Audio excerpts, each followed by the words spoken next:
Okay, we are live. We are live. We are live. Hello, everyone. Happy Monday. Happy freaking Monday. It's your boy, brother umpandla kaJulu ma-7 ashikho mthinzi athi ungabulaleli nensiza acende simaganka omsengilele ngoba bamile akhahlele uvica udubandle longagezanga wabu nensile emfuno nagezanga babona amafuka denge. Siquke sihla singahlalanyeni ngoba zona zalala amasakabulu bathi unxebo lendoda axikiza amadoda ngabanxeba axhumisa amaxoxa jika nqapha. Ukhoso lumaphiko ndizela phezulu ezinye ndizela phansi.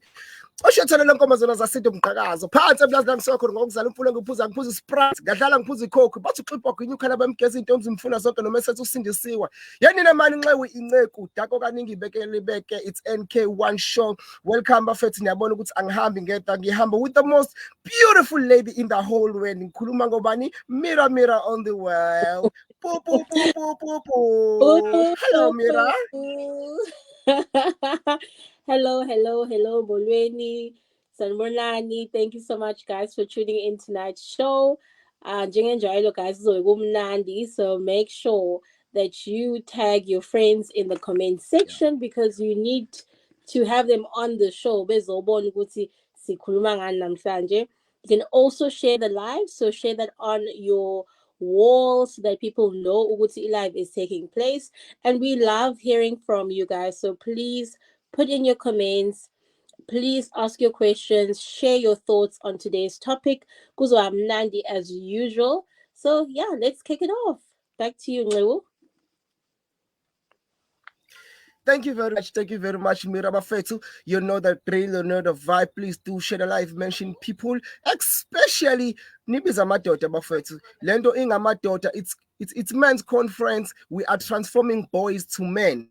And namhlanje ke bafethu siyayivala siniphathele indoda enkulu ngiphathele lapha my senior brother umfoka Mthiya. My brother, please introduce yourself to our people. Usibingelele, my good sir, and we are excited to have you. It's a privilege and honor to have you on the show, and it's for the first time, so please do greet us and introduce yourself to our people. Sibonge brother Nxewu, ukhala bemgeza uhamba nentokazi enhle kakhulu unqo uthi umfulo uphuza Sprite. Lona ke uMzwandile Shandu, ke kuthiwa ke uShandu ngentandeni esandla uyanela naso sithini lamkhonto uyahlala athi caba bawukhumbula amagwala walima insima ilimele inyoni zabonga zathi chiyo manyosi yena owambatha uzulu esahambaza ezakithi ke leze mambatheni lona ongaphambi kweni intshintshi mahlala elijoba lahlala emtheni ngozibonakalisa lathi makhehle khona umthunga la ekhaya ngoba izulu azwane into bheke kozo motho bamuhle lo mfana ufuze ekhaya konye. Hawu madoda ngeke sangilokotha manje ngiyajabula ukuthi ningibize kulolu hlelo inhle kakhulu into eniyenzayo. It's so amazing. We're following the entire month, bringing a content esiza kakhulu as young men as we are growing in such precarious times. Siyabonga kakhulu sibingeleleke nabalaleli emakhaya besebenzisa idatha labo to tune and listen to us. Siyabonga nje kakhulu kubona sengathi inkosi ngababusisa. Wow, thank you very much, Mthiya. Thank you very much. That was a great and a massive introduction. Mafasi nasizwa ke insizwa zangampela, masikhuluma ngamadoda, amadoda ngampela. Amadoda ayibongelayo. Ungathi insizwa yakho wena ungenazi izibongo. Ayisuka man, wena vuka man. It's NK1 show bafethu. Welcome back again. Siyabona ukuthi niyangena. Thank you very much. No lapho siyabona ukuthi uyangena. Allen madoda. I'm a casual on the show. Thank you very much, guys. Please do share the live buffet to mention people, especially amadoda. Bizana amadoda, wasondela amadoda. This is the last kick of the dying horse. Siyayivala ke namhlanje i-conference. It's been a massive month. It's been a great month. It's been an interesting month, buffet, where we dedicated this month to all men. So, my brother, without waste of any time, namhlanje, as we are going to discuss about present and responsible fathers.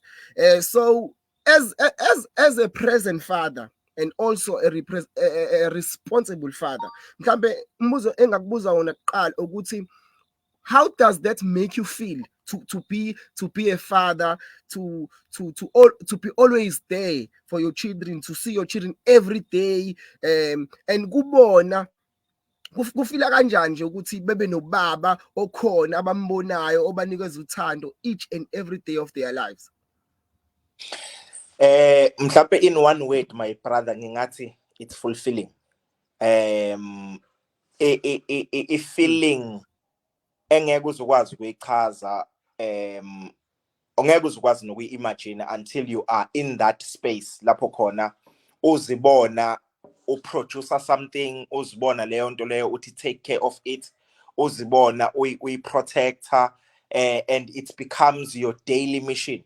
Ngingasho ukuthi it's fulfilling, my brother, and I wish it for every man across the world ukuthi engathi engaba nayo leyo encounter yokuhlangana nozalo lwakhe noma abantwana bakhe noma abantwana bakankosikazi wakhe bebe munye. It's a very good feeling, and ngicabanga ukuthi nabantwana kuyabalekelela, kuyabasiza kakhulu ukuba ne-father figure around them in many challenges ababhekana nabo, which you cannot imagine. Awukwazi ukuthi uwacabange because when at a young age you were not exposed to social media.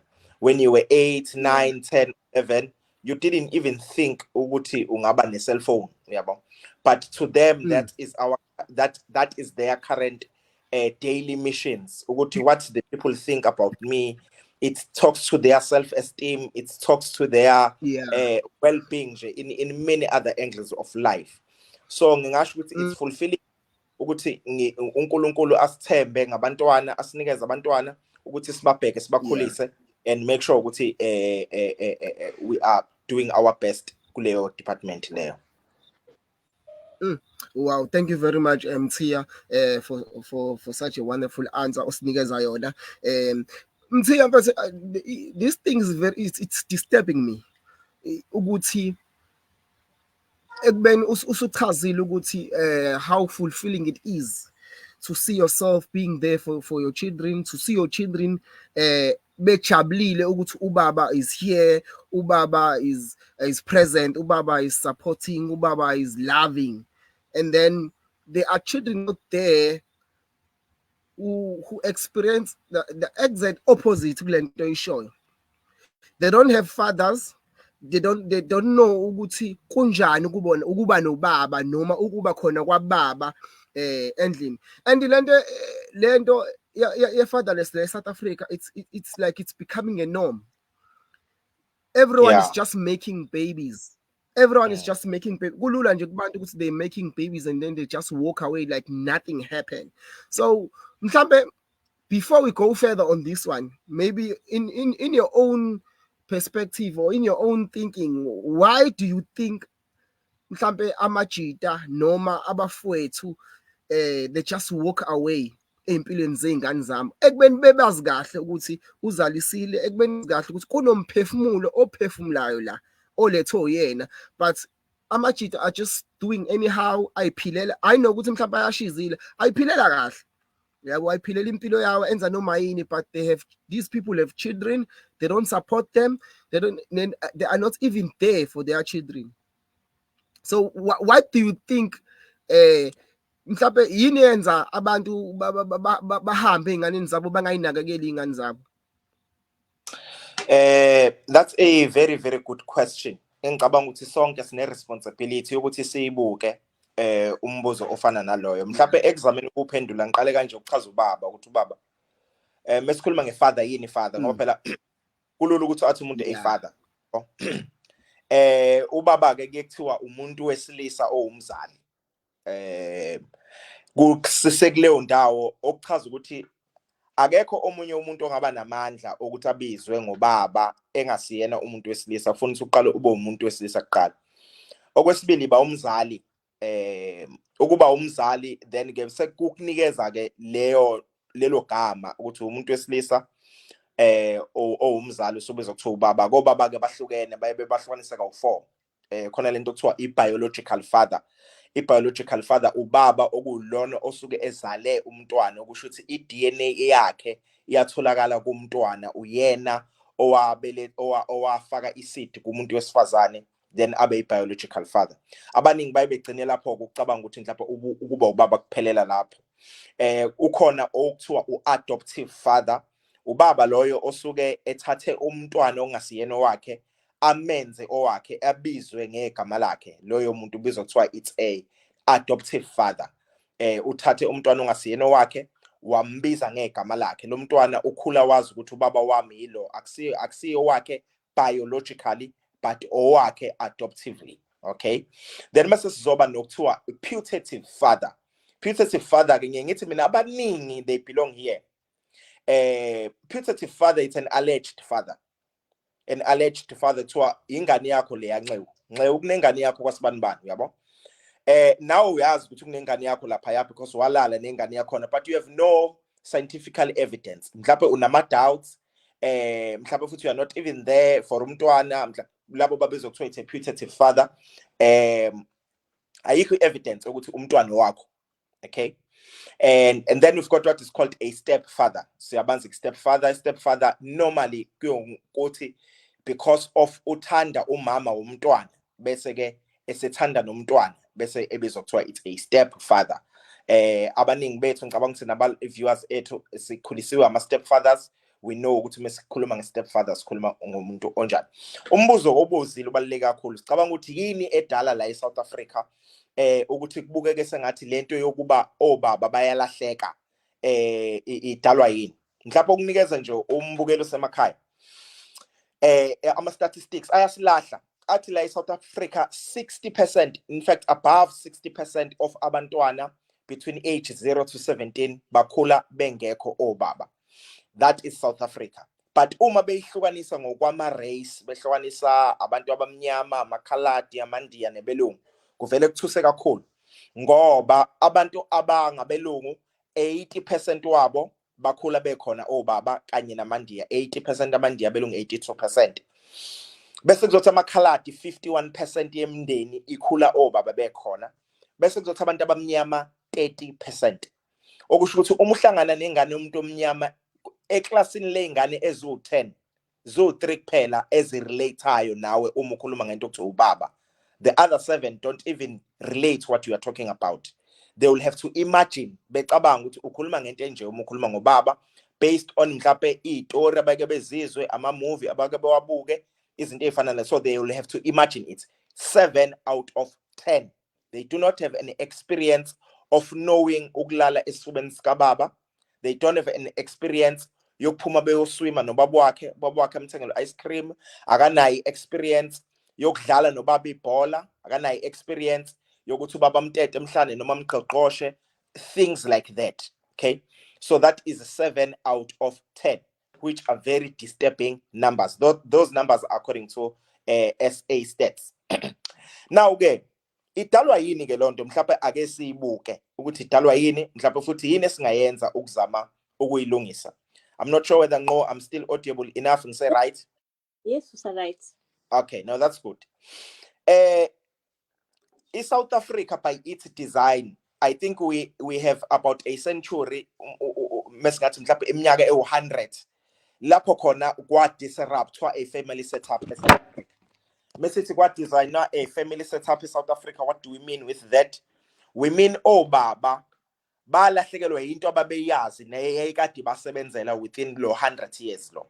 Since from the early 20th century, obaba ba-introducewa kwinto okuthiwa ukusebenza. Now ukusebenza kwabo meaning beqashwe employment, ukuphuma behambe beyosebenza kuma farm, behambe beyosebenza kuma mine, behambe beyosebenza in the cities. Ngaleyo ndlela kwase kuvula a new room eyekade ingajwayelekile emphakathini ukuthi kube khona imizi engenawo amadoda, kube khona umama nezingane. Ngicabanga ukuthi lewo 100 years loyo kusukela ngama early ngo19 bani iwona owenza this huge damage esibona namhlanje.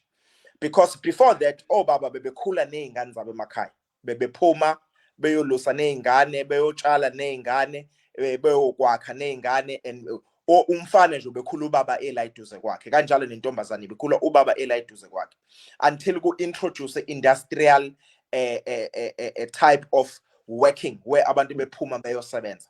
So ngaleyo ndlela omama kwafuneka ukuthi bejwayele impilo ababekade bengayazi yokukhula obaba bengekho.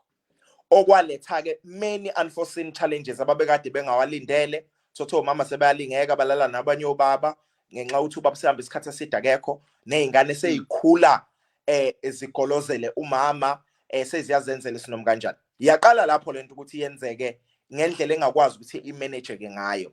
By the time ugovernment wase-South Africa ubuyela ezandleni zabantu abamnyama ngo-1994, the damage had been made kakhulu, to a point yokuthi i-society ibisize ya-accept ukuthi it's normal ungabikho kababa endlini. It's normal ukuthi ubaba afike ngama-weekend, it's normal ukuthi ubaba afike ngama-holidays. Ngaleyo ndlela leyo yadisrupteka i-family setup. Okay, now-ke uma sesibuyela ku-1994 and coming this side, I believe ukuthi abantu abaningi they are still locked in that mindset and setup yokuthi it's okay ukuthi ifamily ingakhula ubaba engekho, kanti that is so abnormal in humanity. Mhlawumbe eyilwaneni ku-acceptable kuyenzeka, but kubantu abamnyama noma ngizothi ebantwini emhlabeni, once umntwana wakhula isengekho ubaba nomama eduze kwakhe, already ey'nganeni asuke eqhathwe nazo by the society, suke sekukhona izinto yena afuneka asebenze 2 times more than the other kids ukuze akwazi ukulingana nazo. Ngaleyo ndlela okwenza ukuthi-ke iy'ngane zabantu abamnyama la eSouth Africa kube yizona ezi-affectwa kakhulu i-unemployment rate, ezi-affectwa kakhulu i-teenage pregnancy, ezi-affectwa kakhulu ukuthelelana kwezifo ngokocansi, because abekho labantu okufuna ngabe bayayiphelelisa le teaching ekhaya yokuthi umntwana fanele asabe umama, fanele asabe ubaba. So what we see today is not just misbehaving of abantu abamnyama, but it's because of a disruption eyenzeka, which was aiming for good, to bring economy balances kubantu abamnyama as well, so that we can be role players in the economy. But ngenxa ye-apartheid system babeyenza ngo-divide and rule, kuthathwe abantu bakwahlabisa behambe beyosebenza Eastern Cape, kuthathwa abantu base-Eastern Cape behambe beyosebenza eLimpopo, kuthathwa base-Limpopo so you are babezama ukuthi abantu abanga-unite against the masters, because nabo bafunde before kwinto yama-slaves and ama-system e-capitalism, ukuthi every time me-collapse i-working class isuke isihlanganile yaba ne-voice eyodwa. So for them not to unite, ababa spread all over the country, abase KZN besebenza Gauteng, abase Gauteng bebafake kumanye ama-region ukuze umuntu angalali ekhaya, ukuze umuntu angakhulumi nomunye ulimi olulodwa. So that disrupted the families. Yo, hey, this is very, very powerful. I think it's not my first time ngizwa lento isho. Here on the show, somebody shared the very same thing ukuthi abelungu what they did to ukulwa nabantu abamnyama to make us weak, ukuthi they took our fathers away from us. Babayisa lema kudini ukuze bahambe bosebenza ukuze imndeni izosala iba weak. So mfoka Mthiya, do you think le damage esikuyona manje isazolungiseka? Because look, sikhula sesibadala manje, we don't know any teachings from our fathers. We only learn from our mistakes. Yes. Growing up with no father and then becoming a father. Yes. Do you think ukuthi when we grow up with us fathers and then us again become fathers, but growing up we don't know, asiyazi ifada fika, sazi nje uma ukuthatha kwamama khamba mawukhula kube lula, ugcina ungasamuzwa, not ngoba mhlawumbe uthi awumhloniphi, but ngenxa ukuthi umfana uyahamba kunama stage owareachayo, kuhambe la khona umama mekuthethisa ugcina ungasamuzwa ngoba ayikho ivoice eqinile ekhaya, uyabo. So do you think ukuthi lento isengalungiseka? Because when you look abantu abangondli, yes, abantu abaney'ngane lapha nalapha, who don't support their children, when you look back uthola ukuthi no, lo muntu le kwayena ekukhuleni kwakhe wengekho ubaba. Yes, uyabo. So lento le, it's either yamlimaza umqondo wagcine naye mhlambe sefola kuyona leyo nto and then iyaqhubeka. So do you think ukuthi mhlambe into esengalungiseka le noma isijampile? It will take time izolungiseka. Eventually izolungiseka, but it will require us ukuthi asibe intentional about ukuyilungisa. Kunesinye isisho esiselungu engisithandayo esithi what society does to its children, children will do to the society. Chaze kahle. Ingane yenza into ebe exposed kuyona ngenkathi ikhula. Kuyethiwa 70% of i-reaction yakho is based on what you see. About 25% it's based on what you perceive or you have heard and so forth, and 5% may be new behaviors. Okusho ukuthi nanoma yini wena ozithola uyenza ingoba kukhona lapho osuke kade uyibona khona, uyabo.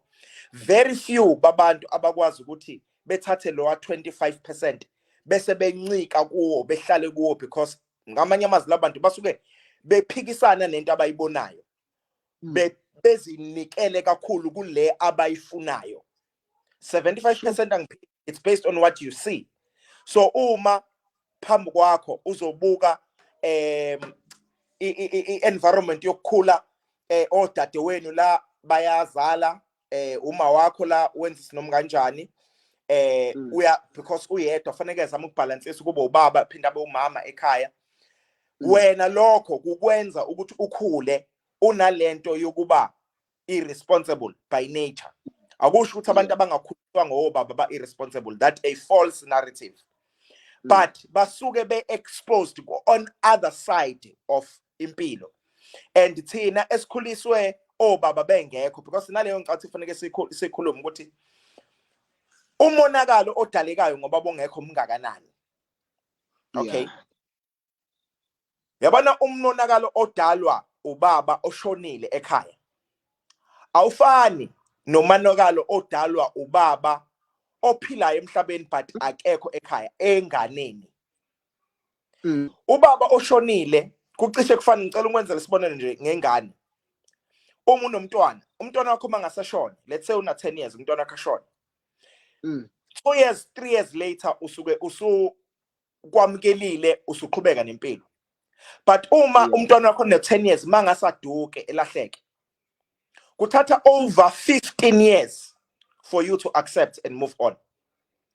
Now translate it back ke kumntwana onobaba oshonile. Umntwana onobaba oshonile kuthatha a few years a recover, because in nature imenza ukuthi akakholwa ukuthi ubaba akasekho. But onobaba okhona but ongekho empilweni yengane, kuyenza ingane yona izibuke sengathi I am not wanted on this earth, because even nalowo wangizala akangithandi. How much more ke laba abanye engibaficela. Imenza lo umuntu abe ngathini asebenze kanzima ekufaneni nomuntu okuthiwa mhlawumbe unobaba present alright noma unobaba osewashona.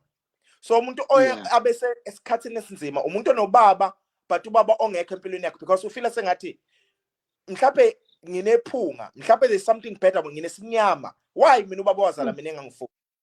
But there's something worse ke baba Ncewu, worse than that. Ubaba okhona ophilayo aphinde abe khona kwi-family but bese be abusive enganeni. Loyo is even worse than ubaba okhona ophilayo but ongekho empilweni yengane, because loyo ingane just lives on an assumption ukuthi ubaba kangifuni, but le iphila with an evidence ukuthi ubaba kangifuni. Uma ubaba abuser umama abuser ingane, i-damage eyenzakalayo enganeni inkulu kakhulu ukudlula i-damage eyenzakala enganeni ubaba ophilayo engekho neyenzeka enganeni ubaba osewashona. Ingakho ngithande ithi yakho uma ukhuluma about present and responsible fathers, because lo 30% okhuliswa ubaba esithi siyawujabulela uproducer half of them because of irresponsible fathers and present not present fathers. Okusho ukuthi ukhona kodwa akekho, ingane yakhe iyahlukumezeka empilweni, ubaba ukhona kodwa akekho, lo mntwana uphuma angayifuni nokuthini nento okuthiwa umshado. Ngcono ngisho lo okhulu ubaba engekho, because let me try it and see. Lo okhule ubaba ekhona present ela but irresponsible abuser umama abuser izingane edakwa utshwala ehlupha emndenini. Ingane iphuma lapho zikhula ziyizonda ifamily setup because they say this is a myth. Nangu baba mina ukhona, nangu mama ukhona, but it's not working. It's actually destroying me. That is a worst case scenario. So for us to win kulento yokuthi baba babe khona, fanele siqale siwine kulabo baba bakhona already kulo 30% okhona ukuthi how to be a father. Lo 30% okhona already okwazi ukukhulisa izingane zabo. If they can win, if we can win in being responsible fathers, eventually lento yokuba ne fatherless society izophela. Because if ingane zikhula ziyibona yenzeka iphumelela, it will bring a positive vibes in the society and people will love it and they will do it like many other races across the world. Yo, mfowethu Mthiya, yazi ukhuluma nje ungithinta inhliziyo because now I'm just and usuphendulwe nombuzo ebengithi ngifuna ukukubuza wona ukuthi i-pain difference between umuntu owashonelwe ubaba nozalwe ubaba kodwa ongasekho, but already usuphendulile. But bafethu, to everyone who's watching, ngiyacela bafethu, please do share the live. Share the live and mention people. This one is it's for the guys. I can see women are sharing their pains la kwama comments. Just before I throw it to you la Mirabel, I just want to go through ama comments la. Nangu Mazindela la uthi mfundisi ubaba ushonile nophilayo kodwa ongekho present abafani. Cabanga ke being a woman ongakhulanga uba eseduze, the way you look up to umuntu wesilisa ayibi right. Akuwona amadoda kuphela analenkinga, nabantu besifazane basenkingeni. Nosihle Njogo Shandu, so blessed to have you Mthiya as a father to our kids. You are the best father in the world. I'm happy ukhuluma ngento oyiphilayo. This is lovely, guys. This is beautiful. Nangu uMrs Shandu la uzofaka isigxivizo ukuthi lo muntu okhuluma ngalento le akusiyena umuntu nje okhuluma just a wisdom nje, but ukhuluma into ayiphilayo. Ngicela ukuthi ngirepeat guys into esho Mrs Shandu uthi so blessed to have you Mthiya as a father to our kids. You are the best father in the world. I'm happy ukhuluma ngento oyiphilayo. So guys, now just imagine if 80% of our wives can talk like this, ukuthi izwe lethu lingaba into enjani. Like we are a fatherless nation and it's becoming a norm. Ngazi uthi nje mawuzwa kuthiwa mawubona umuntu ephethe ingane, umuntu wesifazane ephethe ingane ubaba engekho, yazi awusathuki nokuthuka ngobani sekuyinto kuthiwa yini ngesiZulu sekuyinsakavukela umchilo wesidaba. So of which is wrong guys, because this thing is breaking us, and when we are broken ngeke sikwazi ukuthi sakheke sibe yizwe eliyaphambili, sibe yizwe elinqobayo. So guys, go back to your children bafethu, support even if you are not working, but being there for your children, because our children need us bafethu. So the damage you guys are causing by not being present in your children's lives, unesandla ekubulaleni ikusasa lesizukulwane esilandelayo. Mirabel, I'm throwing the stick to you. Great, thank you so much, Nwu. Pastor, just a question. I mean, most of the time during Father's Day, especially, Sabona, I'm a single mothers, it's a happy Father's Day to me. We see a lot of, women saying, I'm both the mother and the father, ekaya, because what is your response to ama comments that are said by women, in that they're assuming both a role, ya baba no mom? Uma umuntu wesifazane ethi happy Father's Day to me, noma kusho umntwana ethi happy Father's Day to mom, kungaba ubungane ukugxeka umuntu osho njalo, because umuntu osho njalo uveza the pain engaphakathi kuyena. Umuntu lona okhalayo othi I have to be something that I am not so that this thing can work. There's no way a woman can be a father. Akwenzeki. That is why in a definition ethi a father is a male parent. Uma uzwa umuntu wesifazane esethi happy Father's Day to me, to us we must cry as a nation on behalf of this woman, to say wena woneni kangaka emhlabeni ukufanele ukuthi uzungene ezicathulweni zabanye abantu okufanele ngabe bakhona ukwenza lento oyenzayo. Kwesinye isikhathi mhlawumbe ngenze ukuthi ubaba washona, umama bese ya decide ukuthi ngizoqhubeka ngedwa angabe ngisashada okwesibili, bese ethi ngizozigqoka izicathulo zokuba umyeni wami, meaning mina sengiwumyeni wami. 2, ngizozigqoka izicathulo zokuba ubaba kubantwana bami. Okay, noma angazigqoka ngokwe psychological belief, but ngokwe reality it's a gap angeke azakwazi ukuyivala eyedwa. She can play a huge role in protecting abantwana. She can play a huge role in setting abantwana for their destinies, but it will never make her a father. What do I mean? IBhayibheli kwesinye isikhathi liyasifundisa ngalezi zinto ukuthi kahle hle ubaba une responsibility engakanani emndenini.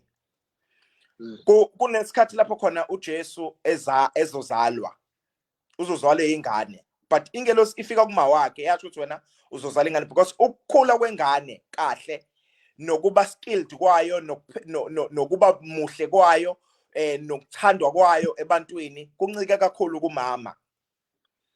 Ingelosi yafika ke kuMaria yakhuluma naye, but iyahamba iyokhuluma futhi noJosepha, futhi siyizwa ikhuluma kaningi noJosepha kunokuba ikhuluma noMaria. Ngoba kuJosepha number 1 iyafika izomtshela ukuthi hayi no ungamdivorce uMaria because umntwana kanje kanje nje. That's number 1. Number 2, iyafika ingelosi ithi kuye uHerodi ke manje ufuna ukumbulala lo mntwana lo, mthathe, protect. Ayibuyeli kuloyo ekhulume naye initially uMaria. Ikhuluma nobaba because ubaba has a responsibility to be a protector within a family, has to provide security, has to provide intelligence. Uma kuthiwa asambe siye Egypt, ingelosi I don't believe yamnikeza ama directions. Ubaba knew what must I do. Kufana noma driver, abantu besifazane will tell you umuntu wesilisa mhlawumbe uya kanye kabili endaweni suke seyibona, suke seyazi intelligence of a man in kulezi zinto ezinjalo. Umuntu wesilisa uthi noma driver uquick ukubona ukuthi le moto njobe sisha red light kufanele ngiqale ngibreak nani, uquick ukubona lo muntu owela irobot angimboni kahle. So when it comes to security, umuntu ohlezi well vaker up, umuntu wesilisa ozwa amatalk konke othinja okusuke kufanele aphume. Khona enye post engangayibona ngahleka kwathiwa uma umuntu wesifazane egqoka usize nani kuyaphezulu uma konke othinja kusuke kufanele kuphumena lo. Because umuntu wesilisa by nature, by structure, he is a protector. He's supposed to protect. Now ke umuntu wesifazane uma ethi happy Father's Day to me, the question is mengena inyonga lendlini shawo wena yini? Uma yini oyenzayo uma ubona umfana elokhu edlula ngekepisi lapha ya, umjaha ngesagila yini noma udile nentombazana ukuthi ungayili? Because ubaba indlela response ndangayo umebona umfana edlula ngekepisi esangweni ushona kumfana ethi yabona sikhotheni angikufuni la, but umama ugada ingane yakhe ukuthi hey wena ke ngikubona uphuma aka approach umfana by inature umuntu wesifazana akavena aphume emfaneni eyomlwisa. So ngaleyo ndlela kwenza ukuthi already umuntu wesifazane kunezinto okuyoba nzima ukuthi akakwazi ukuzenza yena nje umuntu wesifazane yedwa. Angimgxeki umuntu wesifazane othi happy Father's Day to herself. Actually I say head off, because you are basically saying udlala indima yabantu ababili owedwa. That was powerful, Mfundisi. Siyabonga. Mfundisi, something else that we also see kakhulu on social media is abantu besisa now being vocal about mama bengane not giving them access to abantwana. We often hear stories ukuthi, I'm trying to see umntwana, umama akavumi, they're not giving me access, etc. What advice or that you could possibly give to a man who says, I want to be present in my child's life, but umama akangivumeli, or they're using umntwana as some sort of prop to fight a battle nomuntu wesilisa? What would be your advice to that person? Okay. Just now, James, before I respond to this, I realize right now if the tram is not fully charged, in case it switches off, I'll look in on another phone. I think that would be possible now, ne? Okay. Yes, yes. By observation, go by observation and analyzing, angikuthathi from any statistics out there. By my observation, kunabantu besifazane abakusebenzisayo ukuthi ba abantu besifazane. Meaning imina owakhulelwa 9 months, imina owateta lo mntwana. Bese ekusebenzisa lokho against the child. Not against the man, but against the child. Because uma umuntu wesifazane esebenzisa lawo mandla akhe ukulwa impi yokuthi mina nawe i-relationship yethu ayisahambi kahle, so ngalowo mandla sengisebenzisa igunya lami lokuba nomama ukunqamula i-relationship yakho nomntwana wakho. That's being selfish. Because umntwana wabantu ababili ubungeke umzali uwedwa, okay? Nalo baba ungowakhe lo mntwana njengoba nalo mama kungowakhe. Uma uzosebenzisa ukuthi ngenxa yokuthi mina ubudlelwane bami nobakho sebunephunga, angidaleke manje iphunga phakathi kwe-relationship yakho nomntwana wakho, ulimaza kakhulu umntwana. Okay. Awulimazi yena okay, let me just put the power bank and then so that I don't switch off. Ulimaza kakhulu umntwana rather than ulimaza ubaba. Kanjani? Lento ifana ne-unforgiveness. Let's say kunomuntu wakurape as a child, noma kunomfana wakushaya ukhulu wak-abuse esikoleni. That trauma remains with you. That bad memories and bad experience, it's a trauma that lives with you until you decide to forgive and forget it. Uma wena ungakakuforgive lokho, it doesn't hurt lo muntu owakwenza more than it hurts you. Same goes with unqamula i-relationship kababa nomntwana. It affects the child way more than it affects the father. That's the truth. Why? Because ubaba usekhulile semdala, useyakwazi ukusiprovide, uyakwazi ukuyithathela ama-decisions. Umntwana akakwazanga ukuthatha i-decision ethi between you no mama, between you mama no baba, mina I choose ukuthi let me, because now I have to choose. I choose ukuthi ngicela ukuthi ngihlale nobaba noma ngicela ukuhlala. Akakuchuzanga umntwana lokho. Wena usebenzisa amandla akho wamchoose. So ngaleyo ndlela irresponsibility sesiyibeka kuwena yokuphumelela nokuhluleka kwalomntwana empilweni. That is wrong. You made a decision to sleep with someone. It was your decision. Okay? Angikhulumi ngomuntu abamrape, akwangeyona decision yakhe. It was your decision ukulala nalo muntu. After 2 months you discovered ukuthi kuhlale isisu bese ngaplananga kuba nomntwana. Kwaba yi-decision yakho ukumgcina umntwana. Omunye ngathi yaba wrong noma yaba right, but at the end of the day it was your decision. Number 3, kwaba yi-decision yakho ukuthi njengoba lo mntwana ke sekhona kufanele ahlale phi akhule kanjani. Now when you decide ukuthi ke manje usudecide ukuthi kube wena wedwa umzali kulo mntwana, onke lama decisions owenzile sesiwabuka as a selfish decision. Awasakwazi ukuba i-decision eyayi out of mhlawumbe let's say bekubumncane bami ukuthi ngilale nomuntu bekunganakanga noma ungayisebenzisi protection noma asakubuki thina konke lokho njengokuthi kwaba ama circumstantial decisions, but sesikubunga ngokuthi mhlawumbe kwalawo ma decisions were the selfish decisions You wanted to satisfy yourself ngendlela ufuna ukuyisatisfy ngayo irresponsibly, wahlala umntwana irresponsibly, wafuna ukuthi angimkhulise lo mntwana njani njani. Now usumnqabela ukuthi abe nobaba. That is being selfish. Okay, asibuyele futhi kobaba. Mhlawumbe on that same note ethi nangu umuntu wesifazane uyanqaba ukuthi ngibe sempilweni yengane yami. Vele enye yama test leyo yakho njengobaba. Enye yama test akho njengobaba is to be a fighter. You must fight for your family. Your family means your wife, your kids, or means your partner, your child. Kungenzeka ukuthi umama umntwana wakho akasakudinga empilweni yakhe. But it still remains your responsibility to fight for your child. Because if you don't fight for your child, already ususiprovelile ngisho ukuthiwa lo mntwana ubehlala nawe vele ubuzofeyila because you cannot fight. A man must fight. That is why if there are wars, mhlawumbe sekwenzeka manje ke nje in our generations and these years ukuthi kwi-military bese kuzoba khona nabantu besifazane. Back then wars were fought by men. By nature, a man supposed to fight.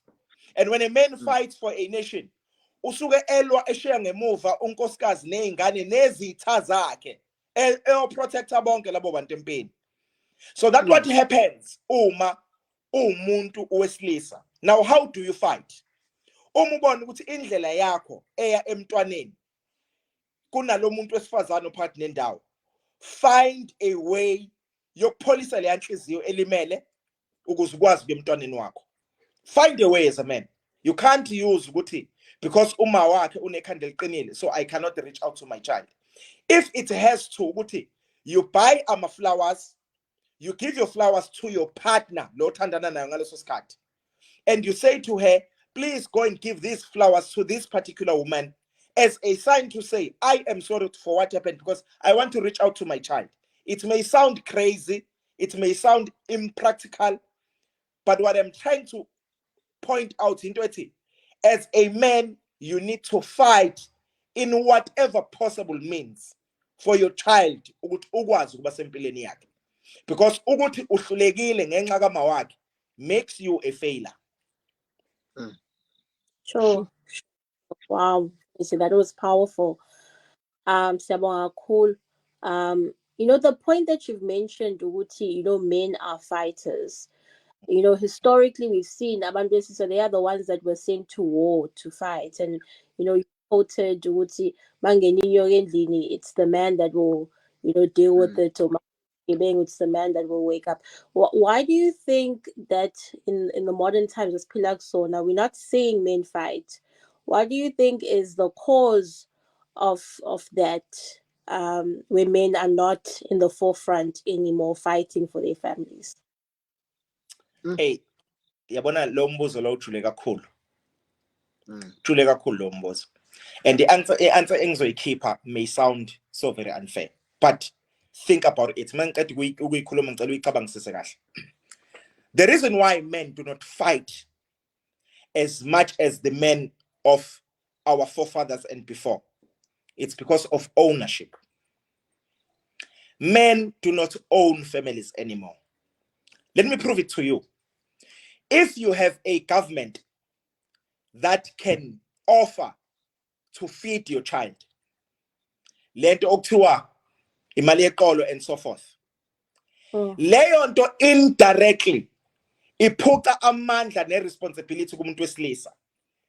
Because what you invest in, it consumes you. If you do not invest ekondleni umntwana wakho, already you don't have a driving desire ekuthenini fight for your child. If we have a government that offer to build izindlu, now uzofika kumuntu wesifazane already use provided ngeshelter, wena awusenalo izwi. Number 3, women are now empowered. Meaning umuntu wesifazane now is exposed to opportunities as men. In actual fact, umuntu wesifazane manje is much more preferred in terms of employment equity than men. because they are trying to balance the imbalances of the past. Angenza isibonelo, la ka municipality eThekwini, if ngama post aphumile in different departments, let me make an example ge department yakwa building inspector where my wife works. For the past 10 years and for the next coming 10 years, basibekele umgomo to hire an African female more than an African male, or a female Indian or female male, or a female white or a male white. Meaning, i-priority yabo abantu besifazane abamnyama ibona okufuneka bevale ama-vacancies amaningi akhona ukuzama ukubalansisa umasipala ukuthi awuqashe ngendlela efanayo. What does that mean therefore? It means lawo ma-post abekade e-occupywe ngama-African males noma Indian males and females, white males and females. They must be out of the system mase kungena females, Africans. Once a woman is empowered, ebe engakhulile ngoku-understand ukuthi why ewumama noma why ewubaba. I mean why ewumama. It has a way to find itself within breaking a family. Mina, fortunately, my wife is working. Mina, I am hustling. Njalo, unkosikazi wami, ngisho ngaba kuthiwa isimo kimi sibheke phansi sibhedile. Into yokuprovider for ifamily uyenza kube eyami. Ngingenayo ngaleso sikhathi imali. Meaning, uzothi mehola, she will say, nayi imali engaka, siyenze njani. She believes ukuthi for this family to thrive, I have a voice. If abantu besifazane can take that, umfundisi wami ujwayele ukwenza i-example, umfundisi Masinga ethi ngesikhathi naye eshada nomama uMasinga unkosikazi wakhe, she was a doctor by that time, umfundisi engakabi where he is today. Uthi babethi uma bephumele as couples, mhlawumbe khona i-couple abaphume nayo, uzothi mase kufanele bekhokhe ibill, uthi umama will take a card alihambise ngaphansi kwetafula alibeke la ethangeni lakhe, yena alithathe ikhadi uma sekukhokhwa. There was a comment eyenziwa obhuti abasebenza emagaraji bethi bantombazane iyekeni lento yokuthi uma umfwe insizwa ikudrivela imoto yakho senifikile la nizothela upetrol, ngathi mase kuthiwa kuthele petrol bese wena uzothi jikela ngapha ukhipha ikhadi ukhokhela upetrol. It looks like a small thing, but kumadoda ewodwa usuke usuyithenile indoda, usuke usuyicastrated, usuke usuyisika amasende. Because a pride of a man is to provide, not because ukuthi kumenza to you are providing shanga provide, but it encourages him to work even harder, get to fake it until you make it. Sure. So into enayo i-role enkulu bantu besifazane okufanele sigade i-wrong lento yokuthi nisetshenziswa abantu besilisa khona abafana abadlala ngamantombazane afike kuyena because le ntombazane is well off, is working all right, bese as portray njengo umfana all right, bese ngoba ufuna ungena kuma resources akhe angene nasemzimbeni wakhe. Be careful of those wolves because bakhona abantu abanjalo.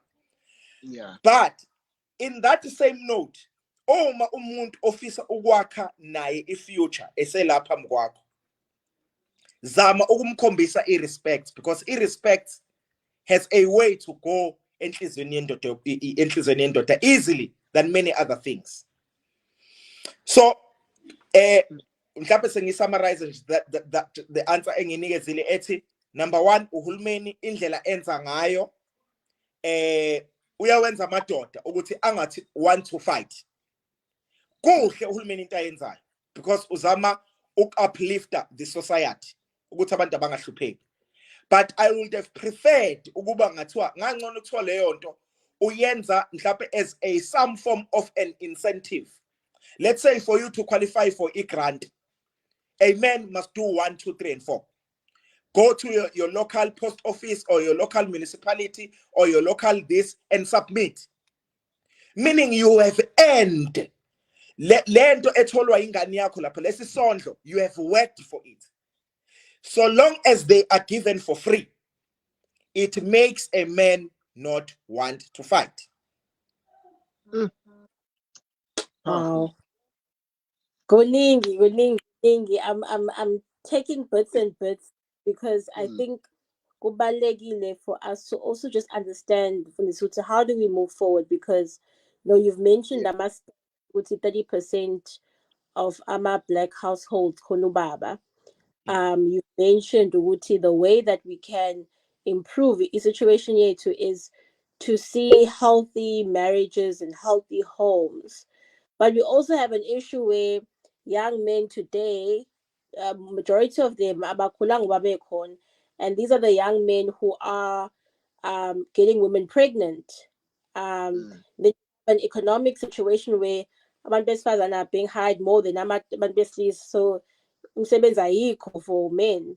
So how do we move forward for a young man, who maybe has gotten umuntu besifazane pregnant, or maybe they want to start a family, and they are in this situation, how best, and they don't have mentors, maybe esontweni khona umfundisi, but they don't have a father in the household. What would be your advice, for them? Where do they start? How do they, deal with the situation that they find themselves in to move forward? Okay.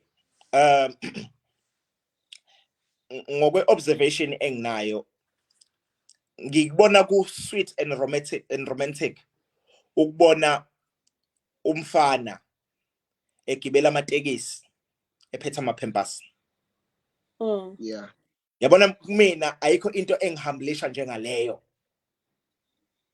because here is a man on a pressure ye-society ukuthi ontanga yakhe bagqoka kahle, on a pressure ye-society ukuthi abafana baphatha amafoni amahle, abanye bayadrive imoto ezinhle. Ukubona, yabona that picture, ukubona umuntu wesilisa engena eTexini ephethe amaphempasi, ephethe ithini, ephethe amapad, ethengele ingane, ephethe izingubo. To me that is a best picture ukudlula i-picture ye Dubai vacation. That's a best picture. There was a picture eyacirculator kakhulu kwi-social media ngalesikhathi i-America isuka e-Afghanistan kubuyela ama-Taliban, abantu bebaleka ngoba babekade sebeqale bejwayelana ne-America, sebesebenzisana ne-America, bayazi bakubuya ama-Taliban nje, bona labaqala kade bezimpi bazobulawa. There was a picture eyacirculator yobaba ebaleka e-airport ina imvula, ephethe ingane, ebaleka nengane yakhe. There was another picture of I think it was one of the borders like South Africa, I'm not sure whether between Zimbabwe and South Africa or Botswana or where, a man crossing a border, efake ingane kuyibhakha, evulile ukuthi kuvela ubuso ukuze ikwazi ukuphefumula. To me, those are pictures or those are moments okufanele ngabe siyawa celebrate in life, where a man osanda kuthola ingane but ongekho well off athi decide to sacrifice my well-being for the sake of my child. Those are our heroes. Okay, sure. Asingagxili kakhulu lento ukuthi umthole kanjani umntwana ungakashadi, umthola kanjani umntwana ungakakhi, ungenayo indlu. Mhlawumbe asifike kulokho sesikubongile ukuthi uthe semtholile umntwana wayesethi mina myself benefits ngizowabeka after sengimnakekelile umntwana wami. Labo bafana ngicela sibanake, sibashayile izandla ngoba benza into enhle kakhulu. Iqiniso ukuthi izinto ezifana nokulobola, they are very expensive. Very expensive ukulobola. Imshado istandard esiyabekwa kuso, it's insane.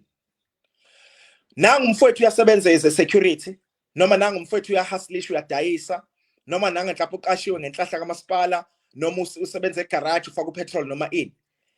Imali ayitholayo is not enough for him ukuthi akhele abantwana bakhe, athathe uma wabantwana bakhe ezomganisa kubo and build a family. njengamanje ama-resources awumvumela ukuthi akwenze konke lokho. Kodwa uma kule mali eyitholayo ehluleka ukukhumbula ukuthi ubaba, ngisho ngoba kuthiwa ubengakwenza konke lokho, ama-reasons okwenza kwakhe konke lokho awasekho pure, because the main reason is for him to be a father. A definition of a father is a male parent, not a married male. Okay? Am I condoning ukuthi abantu bezalisi? No, I'm speaking on a case nangumuntu senomntwana. You are a father as a married person. You have the responsibility as a man, whether you are married or you are not married. You being a father cannot be postponed. We can postpone you getting married, but you cannot postpone you being a father. You are a father now. So as a father now, start executing your responsibility as a father. It's for the best benefit of your child. But more than it all, it fulfills, my brother. Yabona umuntu wesilisa owenza leyo nto bese efila iburden. Mhlawumbe ngithi unakho ukusola usingenza into engane kusiyona yakhe, noma mhlawumbe uma walengane akamfoni ngalendlela. But most of men ask them, if kukuthi uqeda ukwenza something ngenzela ingane yakhe, he feels fulfilled. Joy, peace. Uyabona ubana leyo joy. Uyabona mfethu ufila sengathi yathi ngisho let's say ubune choice ukuthi hambo attenda igcwalisa noma i-picnic intontoni noma hamba uye stadium, wachuza ukuhambisa umntwana, yazi lithi liphela ibhola usulibona iscore, ube nento ethi I made a good decision. Ngisho ukuthi team yakhe iwinile, ngisho kuthiwa nalapha kade kufika khona uDJ kuthiwa bekumnandi, but uma isidlulile leyo nto yadlula, bese ukhumbula ukuthi wena uthatha imali wasiza ingane yakho, you feel proud, rather than uma kuthiwa uhambile wa stadium, what uma usubuya still isakhona leya message ethi sokusuku lesibili ingane sifunza noma yini ekhona endlini, phelile ukudla kwengane. You feel like a failure.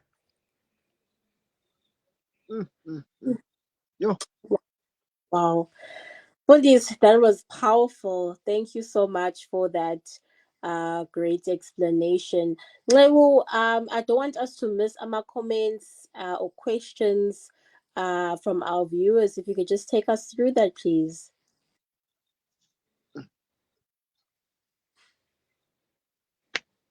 All right. Sorry, let me just go quickly go to our comments la.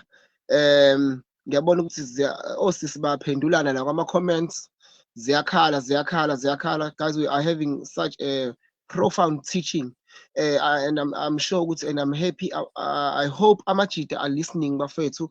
Sifunde ukuthi we need to be responsible. We need to be responsible. Siyeke lento yokugqoka impahla ezibizayo, ukuhamba indawo, ushaya indawo, yet ingane zethu zilambile, ingane zethu ziswele ngisho ubaba yethu khona. And I also I always say mina umjita owazi kahle ukuthi unomngani onengane angayondli, kwayena lo mjita mina ngithi nje ngiyamsola, ngiyamjaja, because uhamba kanjani, nenza kanjani izinto nomngani wakho umazi ukuthi unengane kodwa ingane akayondli. I always ukuthi mina nje kwayona angimjaji umjita kuphela lo nguni, ngijaja kwabangani bakhe ukuthi how can you allow your friend to buy iHennessy, wazi kahle ukuthi unengane lo muntu lo, iHennessy uba 600, amanapukeni awubani 300, ubisi lo 400. So when you are taking this money, you are throwing it away, uyothenga amaHennessy for ubumnandi bobusuku obodwa, instead njengoba dusho nje ukuthi engabe uyagcwalisa but uthatha amanapukeni uhambise enganeni.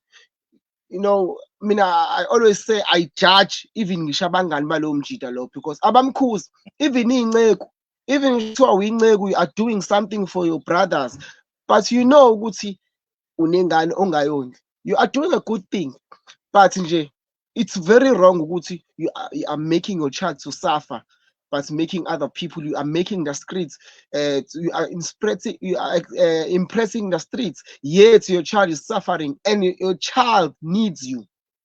So ziningi izinto ezenzakala la siyibuka lemgaqweni ezenziwa abafowethu ezi-wrong. Unqobile la Zindela uthi asingayibuki one sided. khona abaziphikayo iy'ngane ayifune isina 15 years kanje. That's not fair. I'm sure kuba nzima. I don't blame kakhulu umuntu wesifazane onqaba nengane yakhe. In such cases, it could be angazi ukuthi befuna ukuthini la unqo, out of protection. It could be out of protection for the child ngoba vele ubaba wayo has proven ukuthi ngeke umthembe. And then Uzama is saying children's courts can solve an issue of a mother refusing the presence of the father in the child's life because abanye abantu besifazane are very, very bitter. Iqiniso lelo wemashezi, iqiniso kakhulu lelo. And then nangu Sco uphendula unqobile lapho uthi yes, and they are just trying to protect their child. Some even choose to let their kids decide when they are 18 years. Kanje. Ama-comments maningi kakhulu la. Guys, because of time we rather attend ama-comments enu lapha kwi-comment section on Facebook because isikhathi siyasiphelela. So Mthiya mfowethu, mhlambe what would be your message to amajita, to everyone, wonke umuntu nje wesilisa, angithi nje wonke umuntu wesilisa onengane and owaziyo ukuthi unengane, but he's not present, he's not responsible, he's not supporting the child, kodwa uyazi ukuthi unengane. So what can you say to those to those guys? And also again, what can you say to those single mothers who are struggling, abafowethu are not supporting? So laba they are struggling babodwa babamba bayayeka, because we even see ukuthi even yabo manje everyone uney'ngane, abantu abano 28 years, 29, 38 years osisa baney'ngane bama-single parents. They are even developing a strong masculine because they are being a father and a mother ey'nganeni. So what could be your message to amachita who are not present and are not responsible fathers, who are not supporting iy'ngane zabo? And what also be your message to osisa abastrugglisha abakhulisa iy'ngane bebodwa abafethu bengekho? Okay, ngiyabonga brother Nxewu. Mhlawumbe ngicela ukuqala ngalabo abangakabi nabo abantwana. Yeah. Abakwi relationship. If kuukuthi angakabi naye umntwana, mhlawumbe you are between the age of 14 to age 25. Ngicela ulazi leli qiniso lokuthi as soon as usulalile nomuntu wesifazane, wasumuntu wesifazane wakhulelwa, kukhona ama-hormones adevelopekayo kuyena asuke e-temporal ngenxa ye-pregnancy yakhe. I-structure sakhe sizoshintsha, indlela abukeka ngayo izoshintsha, indlela a-relate nawe ngayo izoshintsha. Lento yenzeka kubona bonke abantu besifazane. Kungenzeka ukuthi abanye kuze kube extreme to a point ukuthi akakufuni ngaleso sikhathi of pregnancy. I-danger ebakhona yokuthi umkhuleliswe kanti beningakabi nayo i-permanent agreement yomshado wase wona uyamkhuleliswa. Kungenzeka ukuthi ngaleyo during 9 months yokukhulelwa kwakhe nizolwa to a point yokuthi uthatha i-decision yokuthi ngeke usashada naye. Ingakho ke siba nenkinga enkulu namhlanje because of sasishe sakhuleliswana singakabi ready ekuthenini sibe permanent together. Uma ungakamzalisi kulindele lokhu ukuthi ngenkathi uma sekhulelwe, hayi ngoba uzobe engasakufuni, hayi ngoba uzobe sekuzonda noma uzobe sekunyanya, but i-behavior yakhe izoshintsha. It's natural. If you are not ready for that, ngicela ke ube ready ngokuthi ube nomntwana ozomkhulisa engekho nawe eduze as umzali wakhe. Oqala lo mfana bengisacela ukukhuluma naye. Ngicela ugade ukuthi ungamkhuleliswi manje, mkhuleliswe senishadile. Ukuze noma lento yakhe iyenzeke ela kuwe eduze kwakho. Otherwise kungenzeka it gets into you, ugcine nawe uthi hey engathi nje ngitholene nohlanye kanti cha uma bekhulelwe badlula leso simo. Angise kumfowethu njengamanje osibukayo noma ubuka le video onabangani abangamtsheli ukuthi njengoba echoma ngazo zonke izinto but engakhulumi ngengane yakhe, ukuthi akenze kahle empilweni. Awenze kahle bhuti wami uma kuukuthi unengane okuphela isikhathi esingangesonto ungayenzanga icontact nayo, ungafonanga ukuthi uxhumane naye, awenze kahle. Ngenza ukuthi wena ubona wenza kangcono as compared to lo okuphela 3 months engakhulumanga noma 6 months. Uma kuphela isikhathi singangesonto ungayenzanga an effort to communicate with your own child, you still have a room to improve. Uma kuukuthi awumxhumani nomntwana wakho, hayiba umfowethu nje uyabheda, fanele sikutshele awenzi kahle, unless uma uthi wena lo mntwana usolisa kusiwona wakho. Uma usolisa kusiwona wakho khonto kuthiwa i-paternity test, ngicela uhambe uye kuma wakhe ucela ukwenza i-paternity test nomntwana, uthole imvume kuyena, wenza i-paternity test, then emva kwalokho buya uzokondla umntwana wakho. You have no excuse. Number 3, ngicela ukuthi ngikhulumeke nobaba okhona empilweni yengane kodwa kunezinto angazinaki. Ukuba khona empilweni yengane ngokuthi ukhona uhlala nabo, it's not enough if ungamtshela umntwana wakho ukuthi uyamthanda, especially umntwana wentombazana. If ungamtshela umfana wakho ukuthi uproud ngaye, umncome ngezinto azenzayo, uma edlala ibhola uthi ayidlala kahle ibhola, uma egqokile mfana umgqoka kamnandi, uma njani, umntwana uyadinga ukuzizwa lezo zinto ngoba once wazizwa kubangani uzothanda abangani ukudlula wena njengomzali. Once intombazane yayizwa kumfana for the first time ntethi I love you, noma wathola ihaga eyithola kumuntu wesilisa ongasiwena, lo mntwana wakho uzoduka. So njengoba ukhona empilweni yengane, yenza izinto okufanele ngabe zenziwa wobaba. Speak positively emntwaneni wakho. Give your attention to your child. Kunephutha esilenza kakhulu nxewu yokuthi njengobaba bese sihlala ku social media, singabi social present einganeni zethu, sibe sendlini nazo, but ingane yakho ithi go through stuff, ukhona uhlela endlini, you don't know anything. Wazi yonke into ngo Dr. Matthew, but awazi lutho ngomntwana wakho. That is wrong. You must be socially present to your child. Umntwana wakho akokwazi ukuthi akhulume kuwena if kuthi nabantu abambhundishayo, kuma kunabantu abathinta ama private part wakhe, akwazi ukuthi eze kuwena ekusho lokho. If kuthi akakwazi ukwenza lokho, kusane room to improve as a father. Mase ngikhuluma nalaba ke abafowethu aba abusive. Hayibo mfowethu, uma abusive uyisilwane emntwaneni wakho, iyeke leyo nto. Uzokhulisa esinye isilwane endlini esizokhula senze worse than what you are doing. If you don't stop what you're doing, umfana wakho will end up at jail, because lapha ngeke agcine ngokumshaya upartner wakhe, mhlawumbe uzomdubula, mhlawumbe uzomgwaza. Uzoba nesilonda sokwazi ukuthi umfana wakho usejele because wena wakubona wenza lento ayenza wena uyenza kuma wakhe, kodwa manje yena wayithatha wadlulela. Ukuze ingane yakho kusasa ingayitholi isesimeni wena esiktraumatizayo nesikubulalayo, rather stop now abusing your family. Find a counseling, find therapist, and these people aba trainiwe ukuthi bedile nawe, ama psychologist. Find them, sit down with them, tell them what you are abusive to your wife, you are abusive to your child, and you don't like it, you want to stop. They will help you before it's too late. To all responsible fathers out there, continue doing what you're doing, guys. You can still do more, but continue being responsible. This is our family. These are our families. This is our nation. Because a nation thrives because of a family. If families are right, regions will be right, provinces will be right, the nation will be right. We will thrive.